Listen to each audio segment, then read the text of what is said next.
जिसको जिसको भी सफल होना है, किसी भी लाइन में कामयाबी पाना है, बड़ा लक्ष्य हो या छोटा लक्ष्य को पूरा करना है, उसके लिए है कि उसको आत्मविश्लेषण करना अनिवार्य है।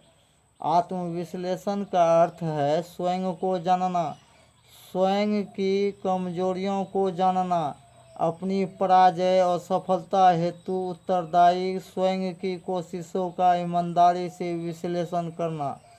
अधिकांश व्यक्ति जीतने के लिए संकल्प करते हैं, प्रयास करते हैं। यदि वह असफल हो जाते हैं तो हताश होकर बैठ जाते हैं, अपनी पराजय और सफलता के लिए भाग्य को कोसते रहते हैं या परिस्थितियों को या फिर किसी व्यक्ति विशेष को अपनी पराजय हेतु जिम्मेदार मान लेते हैं।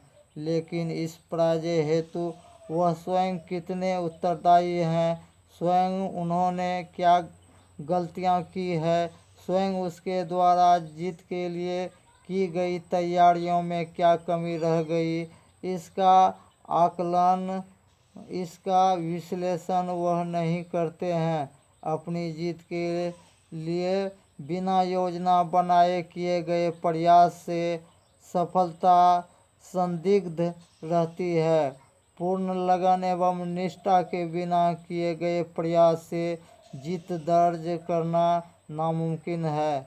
हम ख्वाब तो देखते हैं, ख्वाब देखना, सपने देखना कोई गलत बात नहीं है, लेकिन इस ख्वाबों को हकीकत में बदलने के लिए जिस जुझारूपन की आवश्यकता है, जिस की ज़रूरत है, जिस कठोर मेहनत, जिस सघन एवं निरंतर प्रयास की ज़रूरत है, वहाँ हम पीछे रह जाते हैं।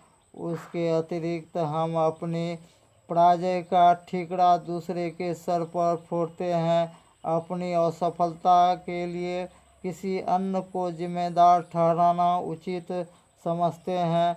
ऐसा करने से हमें कोई लाभ नहीं होता।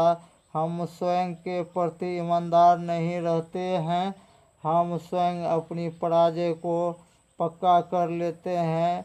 जीत की राह में पराजय की सीढ़ियाँ आती है, लेकिन पराजय के कारणों का आप पूरी ईमानदारी से विश्लेषण करें एवं बिना ठिठके इन कारणों का निस्तारण करते हुए आगे बढ़ें, तो पराजय की ये सीढ़ियाँ आपको जीत के दरवाजे तक ले जाएगी और आप जीत का आलिंगन कर सकेंगे। इसीलिए जीत के लिए आत्मविश्लेषण का अत्यधिक महत्व है। अपनी गलतियों का विश्लेषण करें, जिससे उनकी पुनरावृत्ति न हो। जीत की राह में गलतियां होना एक सामान्य बात है। भूल उसी से होती है जो कुछ करना चाहता है, लेकिन सफलता के लिए आवश्यक है कि अपनी गलतियों तथा भूलों का विश्लेषण करें। विश्लेषण का उद्देश्य यह रहे कि गलतियों की पुनरावृत्ति न हो। उसके लिए आप निम्न तरीके अपना सकते हैं। सर्वप्रथम स्वयं के द्वारा की गई भूलों गलतियों को सही तरीके से परिभाषित करें।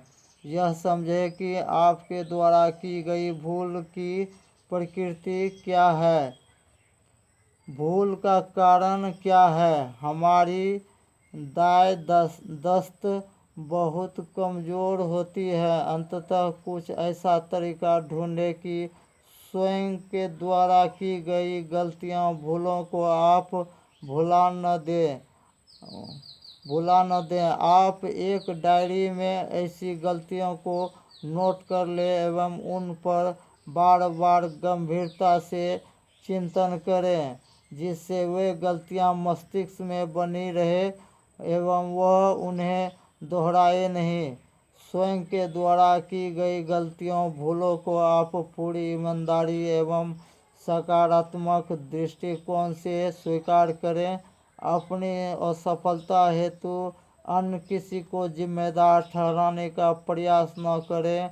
स्वयं की कमियों, स्वयं के द्वारा की गई भूलों एवं कोताही का आकलन ईमानदारी से करें। आपका यह चिंतन आपको की गई गलतियों, भूलों की पुनरावृत्ति करने से रोक सकेगा।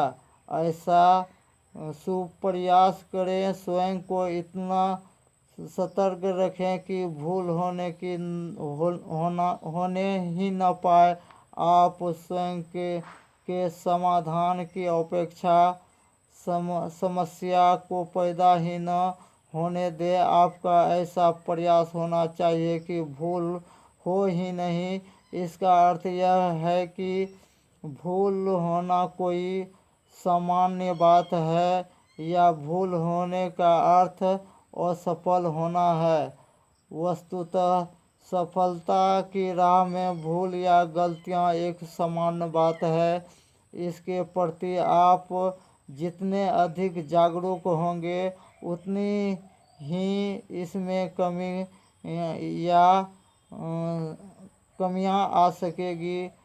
अंतिम लेकिन सबसे महत्वपूर्ण बिंदु है, गलतियां या भूल होने पर उसे सुधारने में देरी न करना।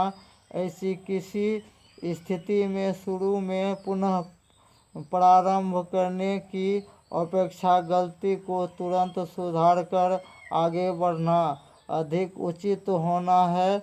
अपनी भूल को सुधारने की पहल तुरंत करें। यह बात अच्छी तरह समझ ले कि भूल तो होगी ही, लेकिन आपने जितनी शीघ्रता से अपनी भूल का निराकरण कर लिया, आप इतने ही शीघ्र जीत के करीब पहुंच जाते हैं।